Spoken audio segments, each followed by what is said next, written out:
So guys, I'm out here hunting the river bottom, and just wanted to make a quick video. It's around 11 o'clock. I had a 6-point come in on me, and I'll put it in this video. But I want to do a quick video of how I select my areas and stuff, so you guys can see a little bit without giving up too much of what I do. But pretty successful. I got a 6-point, and I'm up to 4 hogs now. Lots of hogs in here. I relocated to a different area because I'm just tired of shooting hogs for right now. I'm going to go through the meat I have and then take out a few more. But if they come out, they're done. I can't let a hog walk, so I've already determined that. But I did let a 6-point walk, and I'm hoping that next year he'll be a good buck, good 8-point maybe, for archery season is what I'm hoping for. My first crossbow kill.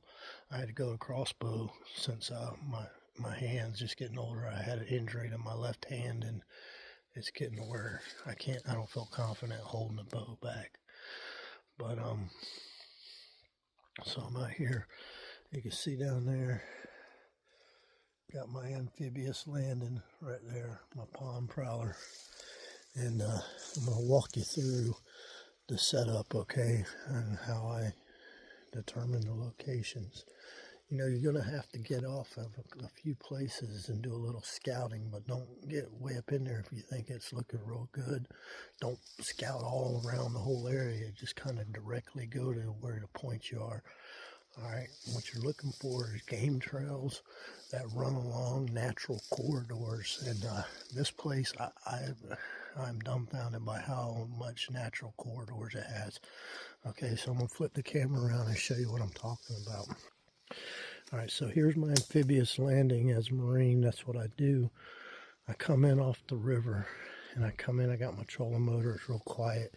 Now, one thing I don't like is I got to come in from the downstream portion of the river to get here, which means it's a little bit more noisy because I got to use the motor a little bit more, and this river bottom is shallow. I mean, it gets like less than a foot deep in some places. But you can see, I'm going to probably try to find and see if there's another place I can put in that's upstream to where I can get to this point. And then I just do a simple marking on a tree that I know and I can see. And then I got the tree across the way that is like kind of clues me in, because you're coming in the morning. There's great fishing in here too. Just saw some fish. But okay, so I'm going to walk you to my stand. The first thing is we got this old barbed wire fence, and it goes all the way down the riverbank where they used to do cattle. Now, there's not cattle in here on this side, but there is across the way.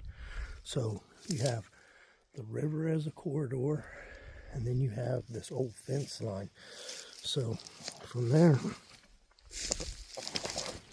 you can kind of find where deer are crossing. I don't know if you can see it. Let me zoom in. You see the old fence line right there? It goes all the way down the river. Some places it's better than others.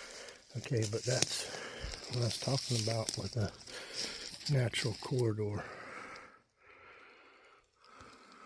Okay, so got the river, and then we're coming through these cypress stumps. Now, these cypress stumps, the deer meander through here, but they pick points and places that they like to travel, as well do the hogs, because these things obviously aren't the easiest to travel through.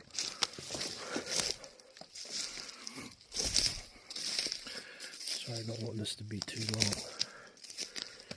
video, but I wanted to show you this. So I creep up in here in the morning, and I go a lot slower in the morning. I don't make any noise because this is a morning hunt stand. Alright, so now This right here is another natural corridor. So we have the cypress stumps between the river here, the fence, and then we have this other waterway. And we haven't had rain in a while, but when there's rain, I imagine, I haven't been here, but it fills up all the way up in here and runs through here. Okay, rubber boots and waders, depending on the time of year. Alright, so I don't know if you can see up here in the back, but it comes off the river. We're coming up on an open, clear-cut area.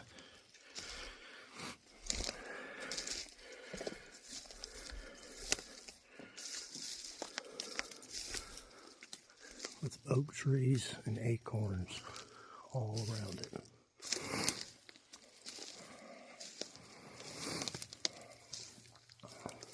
Now, right here, it's kind of hard to see, is a natural game trail.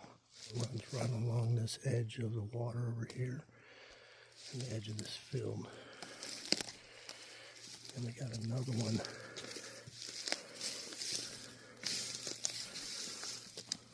a little bit further up. I marked it with tape right there.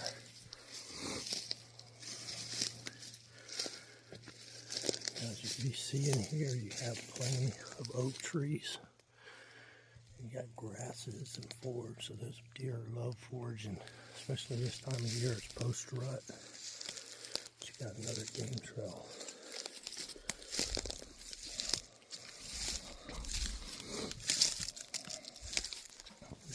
Game trail right here.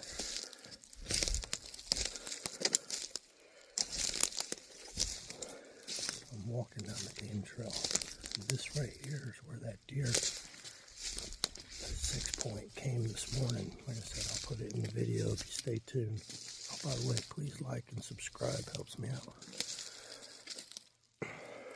But so we got oak trees and a little clear-cut area. I'm not sure why it's like that. It's old. This is old Barman Range out here in Avon Park, so it's just like that.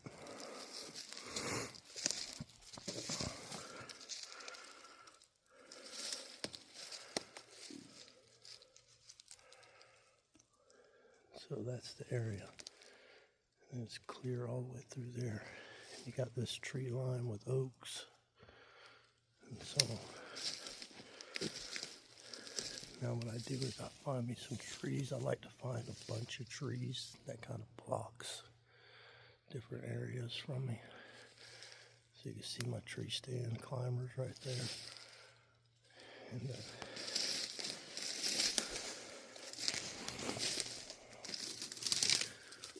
so I'll shoot up that tree about 20 feet.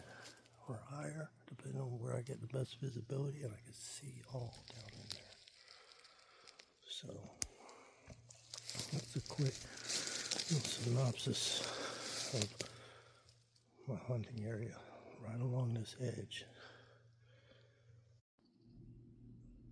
So I had a 6-point buck about 7:30 come by the stand. I let him go. Next year, I can probably take him with postseason. But he's a beautiful deer. Yeah, definitely legal. I got him on video. Don't laugh too hard because I was trying to take my glove off. And he kept seeing me, but I was biting on it, trying to take it until I do a stretch because I wanted to zoom in on its horns. But I think you can see him in the video. But he's a nice sized deer. Could use a little bit more body weight, but he's a young